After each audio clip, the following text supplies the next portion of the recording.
नमस्कार दोस्तों, विनायक क्लासेस श्री माधोपुर के इस YouTube चैनल में आपका स्वागत है।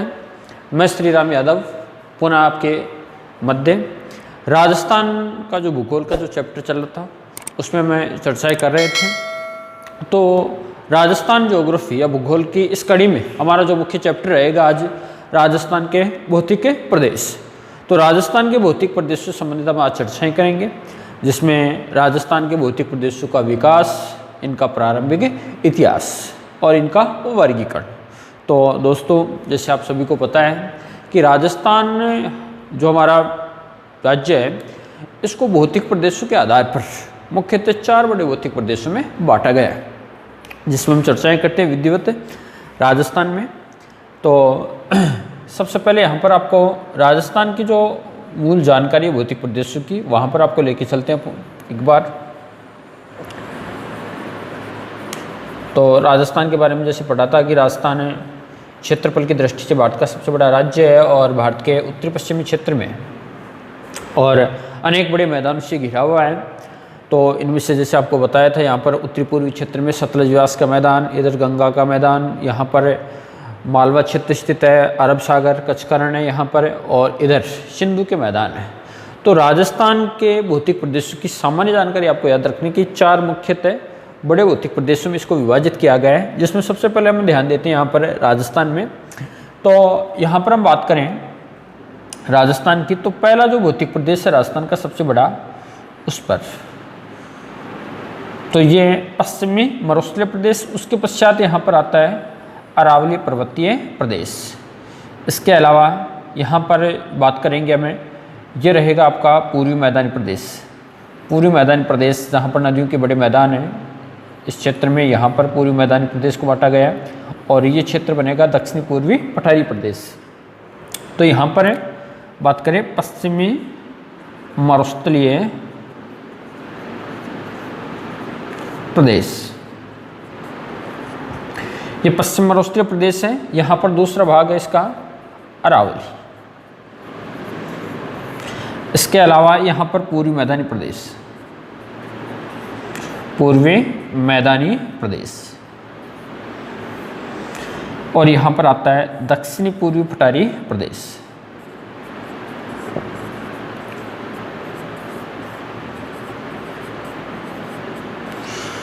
तो राजस्थान को भौतिक आधार पर 4 बड़े भागों बांटा गया है: पश्चिम मरुस्थलीय प्रदेश, अरावली पर्वतीय प्रदेश, पूर्वी मैदानी प्रदेश और दक्षिणी पूर्वी पठारी प्रदेश। अब इन 4 प्रदेशों की हम बात करें तो इनमें सबसे जो प्राचीन क्षेत्र हमारा बनता है वो बनता है अरावली पर्वत श्रृंखला, यानी कि राजस्थान में सबसे पहले जो उत्पत्ति हुई थी वो हुई थी अरावली। तो सबसे प्राचीन की बात करें हमें तो 1 नंबर पे आता है अरावली। अरावली के पश्चात दूसरा प्रदेश जो अस्तित्व में आया वो था दक्षिणी पूर्वी पठारी प्रदेश। दक्षिणी पूर्वी पठारी प्रदेश। इसके अलावा तीसरा जो प्रदेश बना वो बना पूर्वी मैदानी प्रदेश। पूर्वी मैदानी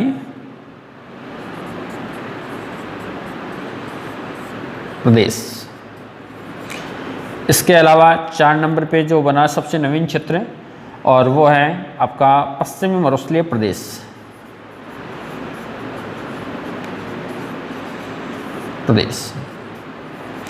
तो यहाँ पर राजस्थान को 4 बड़े भौतिक प्रदेशों में बांटा गया है। इनमें आपसे क्रम पूछ लिया जाए कि सबसे प्राचीन क्षेत्र कौन सा है, तो सबसे प्राचीन क्षेत्र आपका अरावली होगा। दूसरे नंबर पे जो विकास हुआ दक्षिण पूर्वी पठारी प्रदेश। इसके अलावा 3 नंबर पे जो क्षेत्र बना आपका वो पूर्वी मैदानी प्रदेश, और यहाँ पर 4 नंबर पे जो क्षेत्र बना वो है पश्चिमी मरुस्थलीय प्रदेश। तो देखो, इन जो भौतिक प्रदेशों का जो विकास हुआ अनेक कालक्रमों में पृथ्वी पर अनेक प्रकार की क्रियाएं, अनाच्छादन में जैसे जलवायु क्रियाएं थी, नदियाँ, चट्टानों को टूटना आदि क्रियाओं के द्वारा राजस्थान मूल अस्तित्व या वर्तमान अस्तित्व में आया। तो मैं आपसे जो बातें करता हूँ वो करता हूँ राजस्थान से पहले हम बात करेंगे पृथ्वी का जो विकास था और उसकी प्रारंभिक अवस्था पे आपको लेके चलते हैं, जिसमें हम बात करेंगे कि हमारी जो पृथ्वी था उस पर एक महाद्वीप और एक महासागर की स्थिति थी, और जिसमें हम बात करेंगे मूल बिंदु पर, और इसका प्रारंभ बिंदु होगा वो होगा यहाँ पर पेंजिया महाद्वीप की स्थिति, और दूसरा पैंथालासा महासागर। तो दोस्तों ये जो महाद्वीपों का विकास हुआ, महासागरों का विकास हुआ, उसकी स्थिति स्पष्ट कहती है वैगनर महोदय। और वैगनर महोदय ने जो एक सिद्धांत दिया था महाद्वीपीय विस्थापन का सिद्धांत, तो उस सिद्धांत के आधार पर वर्तमान में महाद्वीप अस्तित्व में आए, और वर्तमान जो महाद्वीपों की संख्या कुल है वो है 7। तो 7 महाद्वीपों का जो विकास हुआ वो पेंजिया से हुआ, और जो महासागरों का विकास हुआ वो पैंथालासा महासागर। तो इसमें जो 7 महाद्वीपों की स्थिति आपको स्पष्ट करनी है एक बार। तो पहले इसमें बात करें, यहाँ पर जो महाद्वीप बनता है वो आता है उत्तरी अमेरिका। इसके अलावा यहाँ पर जो महाद्वीप है वो दक्षिणी अमेरिका। यहाँ पर जो महाद्वीप है वो है अफ्रीका। इसके अलावा यहाँ पर जो महाद्वीप है वर्तमान रूप इसका है अंटार्कटिका।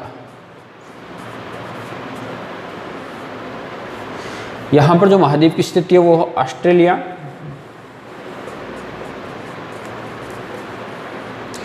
और ये जो क्षेत्र है वो संपूर्ण क्षेत्र कहलाता है यूरेशिया।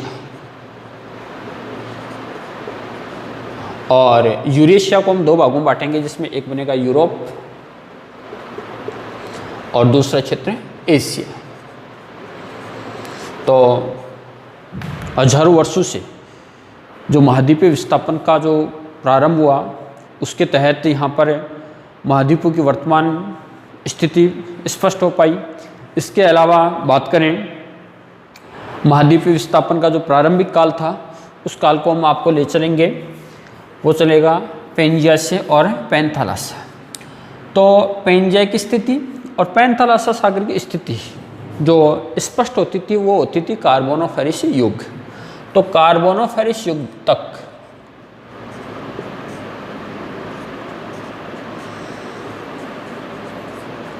फेरिस युग तक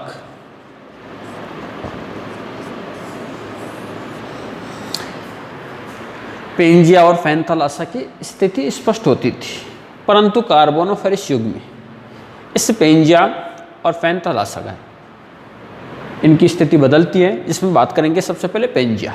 पेंजिया 2 भागों में टूटता है, और पेंजिया 2 भागों में टूटता है तो इसका जो उत्तरी भाग है वो तो कहलाता है अंगारालैंड। उसके पश्चात इसका जो दक्षिणी भाग अलग होता है वो कहलाता है गोंडवानालैंड। तो पेंजिया से 2 क्षेत्र अलग हुए, उत्तरी भाग अंगारालैंड के नाम से जाना गया और दक्षिणी भाग गोंडवानालैंड के नाम से जाना गया। अब यहाँ पर बात करें हमें, ये जो पैंथालासा सागर था उससे यहाँ पर उत्पत्ति होती है तैतीस सागर, और तैतीस सागर की जो उत्पत्ति हुई वो हुई अंगारालैंड और गोंडवानालैंड के मध्य। तो ये स्थिति स्पष्ट हो रही थी कार्बोनोफेरस युग के पश्चात। तो अंगारालैंड और गोंडवानालैंड का भी विभाजन होता है, और विभाजन के फलस्वरूप वर्तमान 7 महाद्वीपों का निर्माण होता है। इन 7 महाद्वीपों में बात करें, अंगारालैंड की जो क्षेत्र था उससे बनने वाले महाद्वीपों में एक तो बना उत्तरी अमेरिका। उत्तरी अमेरिका के अलावा यहाँ पर है यूरोप, और यहाँ पर स्थिति स्पष्ट होती है एशिया की। तो उत्तरी अमेरिका, यूरोप और एशिया, या इसको संयुक्त रूप से हम बोल सकते हैं यूरेशिया। इनके अलावा जो विश्व का सबसे बड़ा द्वीप के नाम से प्रसिद्ध है वो द्वीप है ग्रीनलैंड। तो ग्रीनलैंड की स्थिति भी जो बनती है वो बनती है अंगारालैंड से। तो यहाँ पर बनता आपका ग्रीनलैंड, विश्व का सबसे बड़ा द्वीप है। तो आपसे जो क्वेश्चन पूछ लिया जाए कि अंगारालैंड से बनने वाले महाद्वीप कौन कौन से हैं, तो इनमें स्थिति आपको बतानी उत्तरी अमेरिका, इसके अलावा यूरोप, एशिया और ग्रीनलैंड। हमारा जो भारत है उसकी हम बात कर लेते हैं।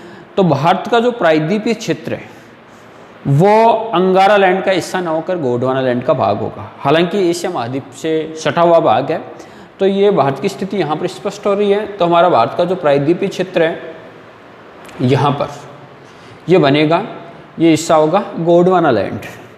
तो हम बात करें गोंडवाना लैंड से बनने वाले महाद्वीपों में, एक तो आता है उत्तरी दक्षिणी अमेरिका, इसके अलावा अफ्रीका, ऑस्ट्रेलिया और अंटार्कटिका। तो दक्षिण का जो क्षेत्र वो गोंडवाना लैंड से निर्मित हुआ और उत्तर का जो क्षेत्र है वो बना अंगारा लैंड से। और इनके साथ साथ वर्तमान महासागरों का निर्माण हुआ, जिसमें यहाँ पर अटलांटिक महासागर की स्थिति जो बनती है, यहाँ पर जो प्रशांत महासागर विश्व का सबसे बड़ा महासागर है। इसके अलावा भारत के दक्षिण में जो महासागर बना वो हिंद महासागर। इसके अलावा दक्षिणी भाग पर जो महासागर है उसको अंटार्कटिका महासागर भी कहते हैं या दक्षिणी ध्रुव भी बोल सकते हैं। और उत्तरी भाग पर उत्तरी ध्रुव या आर्कटिक महासागर। ये स्थिति स्पष्ट हुई दो क्षेत्रों से, जिसमें पेंजिया और पैंथालासा। आगे चलकर ये क्रम बना, उसके पश्चात वर्तमान स्वरूप। अब इसी क्षेत्र में हमारे भारत का निर्माण हुआ, भारत में राजस्थान और राजस्थान के भौतिक प्रदेशों का। तो जो क्वेश्चन बनता है प्रारंभिक, उसमें राजस्थान के भौतिक प्रदेशों जैसे क्वेश्चन पूछ लिया जाता है कि अरावली कौन से क्षेत्र का भाग है और अरावली की स्थिति जो स्पष्ट होगी वो कहाँ पर होगी। तो इसमें जो आपका आंसर होना चाहिए अरावली की, तो अरावली भारत के प्रायद्वीपीय क्षेत्र पर स्थित है और प्रायद्वीपीय जो क्षेत्र है भारत है वो गोंडवाना लैंड का पार्ट है। तो यहाँ पर आपका आंसर स्पष्ट होगा कि अरावली प्रायद्वीपीय भारत की स्थिति और गोंडवाना लैंड का अवशेष, दक्षिणी भाग गोंडवाना लैंड का अवशेष है अरावली। इसके अलावा दक्षिणी पूर्वी पठारी प्रदेश, जिसका निर्माण दूसरे चरण में होता है। तो दक्षिणी पूर्वी पठारी प्रदेश का जो भी आंसर होगा वो भी होगा गोंडवाना लैंड, क्योंकि ये क्षेत्र भी प्रायद्वीपीय भारत पे स्थित है। उसके पश्चात बात करें पूर्वी मैदानी प्रदेश और पश्चिमी मरुस्थलीय प्रदेश, तो दोनों जो ये पार्ट है ये किसके अवशेष हैं, किसकी जगह बने।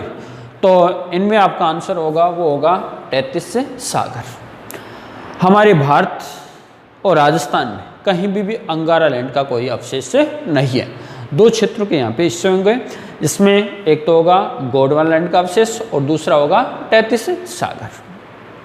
तो यहाँ तक आपको स्थिति स्पष्ट हुई कि संपूर्ण विश्व का जो निर्माण हुआ वो हुआ पेंजिया और पेंजिया के अलावा पैंथालासा महासागर। उसके पश्चात अंगारा लैंड और गोंडवाना लैंड की स्थिति और अंगारा लैंड और गोंडवाना लैंड से आपके जो महाद्वीप बने, जिनमें आपको क्रम मैंने बताया है। तो हम थोड़ा सा ध्यान करेंगे यहाँ पर है हमारे भारत में। तो भारत की स्थिति आपको स्पष्ट हो तो भारत का जो भौतिक प्रदेश है जिसमें हम बात करेंगे, जैसे हिमालय पर्वत है, प्रायद्वीपीय पठार है, मैदानी प्रदेश है, तो इन पर हम चर्चा करें थोड़ा सा। तो यहाँ पर जो हिमालय की उत्पत्ति हुई, तो हिमालय की उत्पत्ति जो होती है वो बनती है यहाँ पर यूरेशियन प्लेट, यूरोप और एशिया की जो संयुक्त प्लेट है यूरेशियन प्लेट, जो अंगारा लैंड का भाग थी, और इधर भारतीय प्लेट के दबाव से 33 सागर में 33 सागर के जो अवसादीय रूप है उन पर वलन की प्रक्रिया के द्वारा यहाँ पर हिमालय की उत्पत्ति हुई।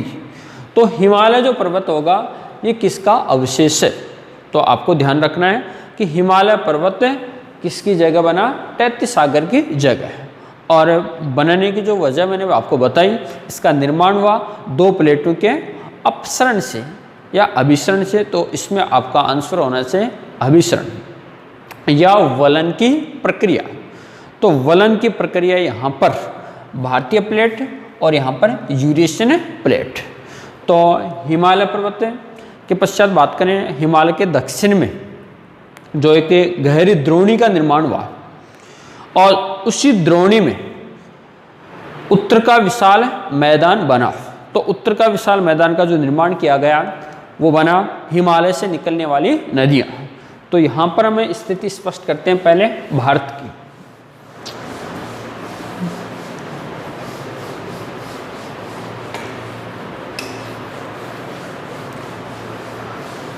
तो थोड़ा सा हम चलते हैं भारत के भौतिक प्रदेशों की तरफ।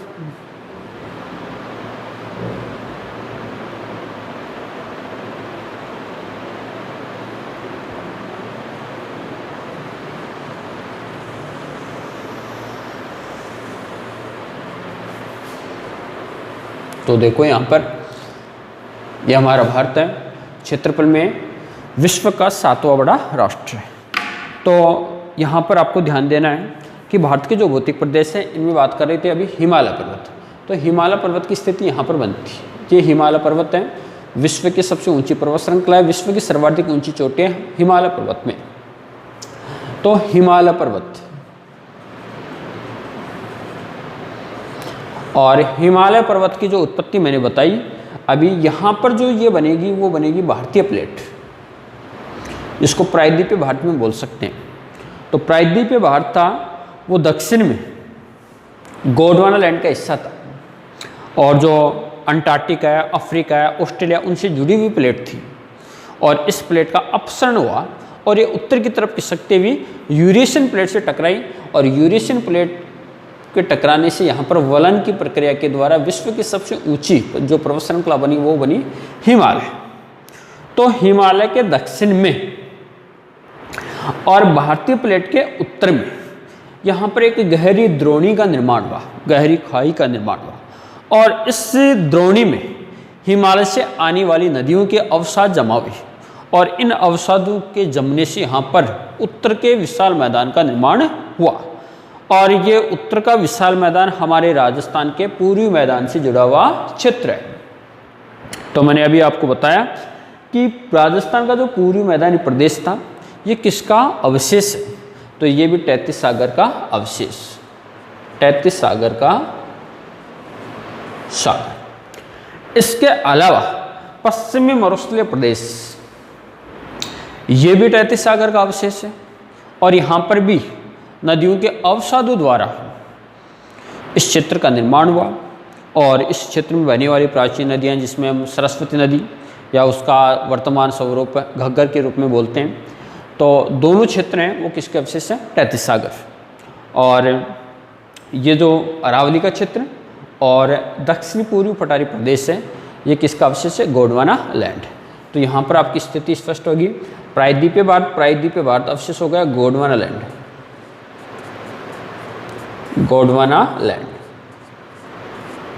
और प्रायद्वीपीय भारत पर एक स्थिति यहाँ पर स्पष्ट होगी अरावली की। तो ये जो पर्वत श्रृंखला है अरावली है, और ये जो क्षेत्र बनेगा वो बनेगा दक्षिणी पूर्वी पठारी प्रदेश। तो यहाँ पर हमारे राजस्थान का स्वरूप है वो, इस क्षेत्र में ये जो आपका बनेगा वो बनेगा पश्चिमी मरुस्थलीय प्रदेश। ये मरुस्थल फैला हुआ है, और यहाँ पर है ये पूर्वी मैदानी प्रदेश। तो पूर्वी मैदान और मरुस्थल इस गहरी द्रोणी में स्थित हैं, और यहाँ पर हिमालय से आने वाली अनेक नदियाँ, इन नदियों की बात करें जैसे प्राचीन नदियों में बात करें तो यहाँ पर बहने वाली नदी सरस्वती नदी, इधर बात करें तो यहाँ पर है गंगा, गंगा की सहायक नदी यमुना। तो ये पूरा क्षेत्र है इन नदियों द्वारा निर्मित है, गंगा यमुना व उनकी सहायक नदियों द्वारा। इसके अलावा इस क्षेत्र का जो निर्माण हुआ प्राचीन सरस्वती नदी के मैदान। तो ये दोनों क्षेत्र जो बने वो बने तैतीस सागर की जगह, जिसमें पूर्वी मैदानी प्रदेश और पश्चिमी मरुस्थलीय प्रदेश। और आपसे जो क्वेश्चन पूछा जाए अरावली किसका अवशेष है, तो अरावली और दक्षिण पूर्वी पठारी प्रदेश गोंडवाना लैंड का हिस्सा है। अब बात करें हमें अरावली की उत्पत्ति काल, तो अरावली हमारे राजस्थान का सबसे प्राचीन भू आकृतिक प्रदेश है। इस प्रदेश का निर्माण प्रारंभिक पेंजय की स्थिति के समय हो गया था, और इसका निर्माण दक्षिणी भाग हुआ। आगे चलकर ये क्षेत्र जो बना वो जुड़ा गोंडवाना लैंड, और गोंडवाना लैंड के पश्चात जब महाद्वीपों का निर्माण हुआ तो ये हिस्सा बना अंटार्कटिका, अंटार्कटिका। और अंटार्कटिका की स्थिति दक्षिण में। जब अंटार्कटिका से और अफ्रीका के मध्य से जब भारतीय प्लेट अलग हुई तो अरावली की स्थिति वर्तमान भारतीय प्लेट पर। तो अरावली का जो निर्माण काल है वो प्री कैम्ब्रियन युग में हुआ था, प्री कैम्ब्रियन युग। महत्वपूर्ण क्वेश्चन बनता ही अरावली से संबंधित कि अरावली का उत्पत्ति काल कब हुआ, तो आपका आंसर होना चाहिए प्री कैम्ब्रियन, इसके अलावा आपसे क्वेश्चन पूछ ले अरावली किसका अवशेष है, तो अरावली गोंडवाना लैंड। आगे चलकर ये कौन से महाद्वीप का हिस्सा बनी, अंटार्कटिका महाद्वीप का हिस्सा बनी।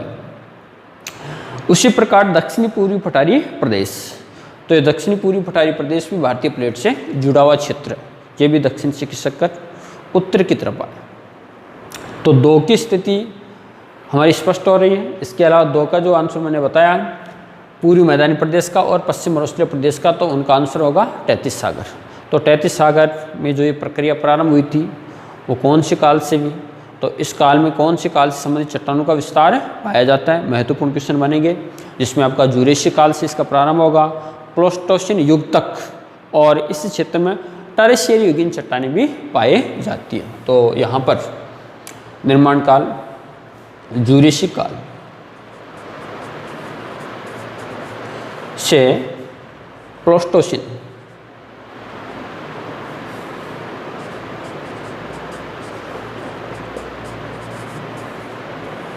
काल तक यहाँ पर हमारे राजस्थान के भौतिक प्रदेश, पश्चिम मरुस्थलीय प्रदेश और पूर्वी मैदानी प्रदेश का निर्माण हुआ।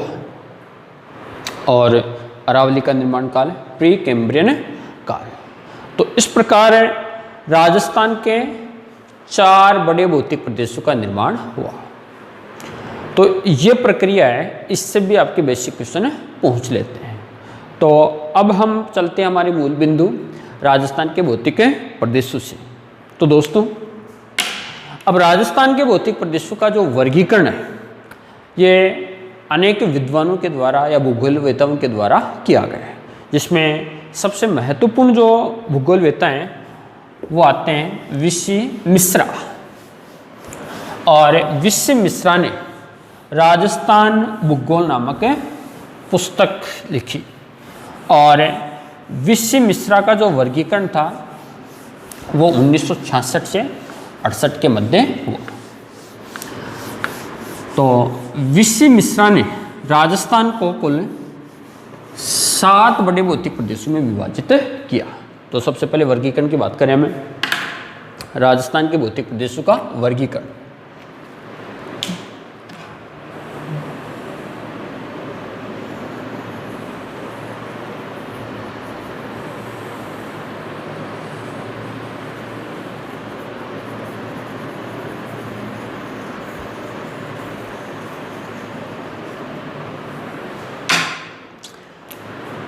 तो 1 नंबर पे वीसी मिश्रा।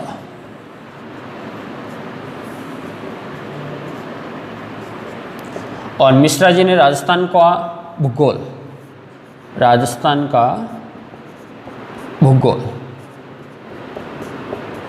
पुस्तक लिखी।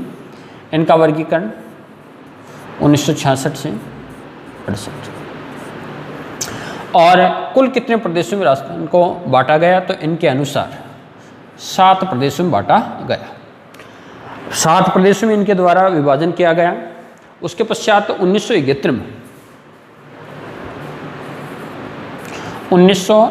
में जो वर्गीकरण दिया वो दिया डॉक्टर राम लोचन सिंह।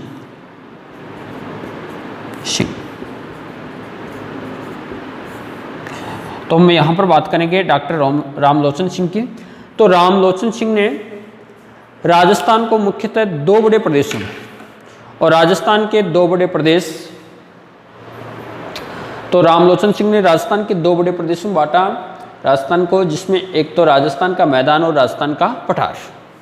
राजस्थान का मैदान और राजस्थान का पठार ये किसके अनुसार था, रामलोचन सिंह के अनुसार। तो ये राजस्थान का मैदान। इसके अलावा दूसरा राजस्थान का पठार। तो 2 बड़े प्रदेश। इसके अलावा 4 उप प्रदेश व 12 लघु प्रदेश।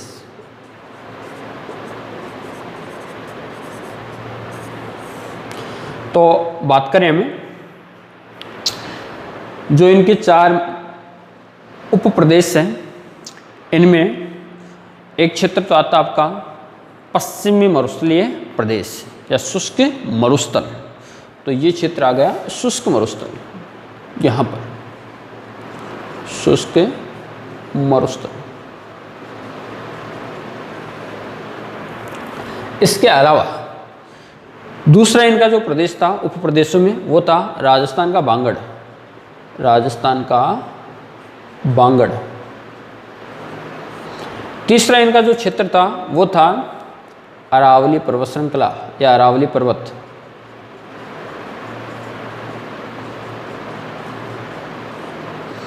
और 4 नंबर का जो उप प्रदेश था वो था चंबल के मैदान, चंबल का मैदान। तो विश्वामित्र के द्वारा राजस्थान को 2 बड़े प्रदेश, और उनमें एक तो राजस्थान का मैदान और दूसरा क्षेत्र था राजस्थान का पठार, और 4 लघु प्रदेश या उप प्रदेश 4 उप प्रदेश, जिनमें शुष्क मरुस्थल, दूसरा क्षेत्र राजस्थान का बांगड़, इसके अलावा अरावली पर्वत और एक था चंबल का मैदान। तो इनके जो 12 लघु प्रदेश बांटे गए हैं, जिनमें 1 नंबर जैसे बात करें यहाँ पर है शुष्क मरुस्थल, शुष्क मरुस्थल। शुष्क मरुस्थल में उन्होंने 3 जिलों को रखा। इसमें जैसे बात करें, एक तो आता है जैसलमेर, इसके अलावा बीकानेर और एक क्षेत्र बाड़मेर। ये क्षेत्र इनके द्वारा शुष्क मरुस्थल में रखा गया है, जहाँ पर वर्षा होती है 10 से 20 सेमी के आसपास। उसके पश्चात राजस्थान का बांगड़, राजस्थान का बांगड़। राजस्थान के बांगड़ को दोस्तों 4 भागों में बांटा गया है। 4 भागों में जो पहला क्षेत्र आता है वो आता है घग्गर का मैदान, और घग्गर का जो मैदान है वो राजस्थान के उत्तरी पश्चिमी क्षेत्र में, यहाँ पर गंगानगर व हनुमानगढ़ के क्षेत्र में आता है। दूसरा क्षेत्र आता है शेखावाटी प्रदेश, शेखावाटी, और शेखावाटी के जो जिले आते हैं उसमें यहाँ पर है चूरू, झुंझुनू और सीकर का क्षेत्र। ये क्षेत्र आता है शेखावाटी प्रदेश। उसके पश्चात नागौरी उच्च भूमि, और नागौरी उच्च भूमि का जो क्षेत्र आता है उसमें यहाँ पर है नागौर अजमेर का सीमावर्ती क्षेत्र नागौरी उच्च भूमि में। और 4 नंबर में इनका क्षेत्र है गोडवाड़ प्रदेश, गोडवाड़, और गोडवाड़ की गंगा लोनी को कहते हैं। इसमें लोनी का मैदानी प्रदेश शामिल किया जाता है। तो इस प्रकार राजस्थान के बांगड़ को 4 भागों में बांटा गया है, जिसमें घग्गर का मैदान, शेखावाटी प्रदेश, नागौरी उच्च भूमि और गोडवाड़ क्षेत्र। और गोडवाड़ क्षेत्र में लूनी का मैदानी प्रदेश, और गोडवाड़ की गंगा किसे कहा जाता है? लूनी को। और घग्गर का मैदानी प्रदेश गंगानगर व हनुमानगढ़ में। तो उसके पश्चात बात करें अरावली, तो 3 नंबर पे बात करते हैं अरावली क्यों। अरावली जो पर्वत श्रृंखला है, तो अरावली की स्थिति लगभग यहाँ पर है। तो अरावली को इन्होंने 3 भागों में बांटा, और अरावली के 3 भाग हैं, जिसमें एक तो उत्तरी पूर्वी अरावली, इसके अलावा मध्य अरावली का क्षेत्र, और एक दक्षिण पश्चिमी अरावली। यानी कि अरावली को कुल कितने भागों में बांटा गया है? 3 भागों में। यहाँ पर बात करें उत्तरी पूर्वी अरावली, तो यहाँ पर जो उत्तरी पूर्वी अरावली के जिले आते हैं, जिसमें सीकर, जयपुर, झुंझुनू, अलवर, यहाँ पर कुछ भाग कुछ भरतपुर के आते हैं, और जयपुर का ये क्षेत्र आता है वो आता है उत्तरी पूर्वी अरावली। उसके अलावा बात करें मध्यवर्ती अरावली, तो मध्यवर्ती अरावली हमारी जो चलती है, जैसे जिसमें जिले आते हैं जयपुर की सांबर, और इधर राजसमंद का देवगढ़, और मध्यवर्ती क्षेत्र अजमेर, ये मध्यवर्ती अरावली की हिस्से हैं। उसके अलावा बात करें यहाँ पर दक्षिण पश्चिमी अरावली, और दक्षिण पश्चिमी अरावली का जो विस्तार है, यहाँ पर जैसे बात करें उदयपुर का क्षेत्र आता है, राजसमंद का दक्षिणी भाग है, सिरोही है, पाली है, यहाँ पर डूंगरपुर, बांसवाड़ा, चित्तौड़गढ़ का क्षेत्र, ये जो क्षेत्र बनता है वो बनता है दक्षिण पश्चिमी अरावली। तो अभी तक अपने 3 क्षेत्र देखें।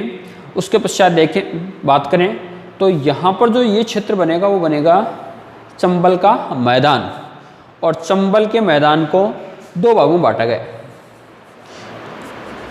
चंबल का मैदान, जिसमें एक तो मध्य चंबल का मैदान और दूसरा है निम्न चंबल। मध्य चंबल का मैदान और दूसरा निम्न चंबल। तो इस प्रकार इनके 12 लघु प्रदेश हो जाते हैं, जिसमें शुष्क मरुस्थल में 3 लघु प्रदेश आते हैं, जैसलमेर, बीकानेर, बाड़मेर का क्षेत्र। राजस्थान के बांगड़ में 4 लघु प्रदेश आते हैं, घग्गर का मैदान, शेखावाटी, नागौरी उच्चभूमि और गोडवाड़। और अरावली में आते हैं 3, मध्य और यहाँ पर उत्तरी पूर्वी और दक्षिणी पश्चिम। और चंबल में आते हैं 2 पार्ट आते हैं, मध्य और निम्न। तो इसमें जो सर्वमान्य वर्गीकरण है वो डॉक्टर रामलोचन सिंह के अनुसार और इनके अनुसार राजस्थान को भारत के 2 बड़े प्रदेशों में रखा है। और भारत के 2 बड़े प्रदेश होंगे, जिसमें एक तो होगा उत्तर का विशाल मैदान, उत्तर का विशाल मैदान, और दूसरा होगा प्रायद्वीपीय पठार। तो यहां पर बात करें उत्तर का विशाल मैदान में 2 क्षेत्र बनते हैं हमारे। एक तो बनेगा जिसको हम बोलेंगे उनके अनुसार राजस्थान का मैदान, राजस्थान का मैदान। तो राजस्थान का मैदान जो रामलोचन सिंह के अनुसार वर्गीकरण है, ये हिस्सा बनेगा उत्तर का विशाल मैदान। भारत में बोलेंगे उत्तर का विशाल मैदान राजस्थान के मैदान को, और इसे हम 2 भागों में बांट सकते हैं पुनः। और इसके भाग होंगे, जैसे बात करें एक तो पश्चिमी मरुस्थल, पश्चिमी मरुस्थल, और दूसरा पूर्वी मैदान।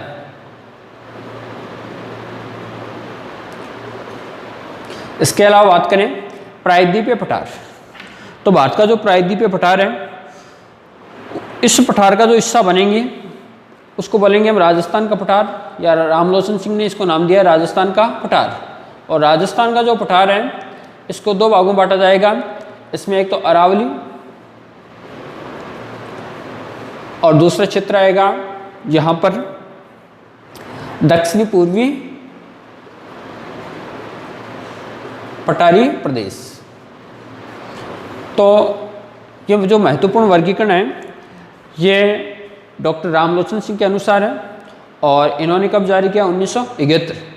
और राजस्थान का जो प्रारंभिक बात करें विश्व मिश्रा, और इन्होंने जो बुक लिखी वो राजस्थान का भूगोल वर्गीकरण 66 से 68, और राजस्थान को 7 बड़े भौतिक प्रदेशों में इन्होंने डिवाइड किया था। तो ये तो हुई दोस्तों वर्गीकरण की बात।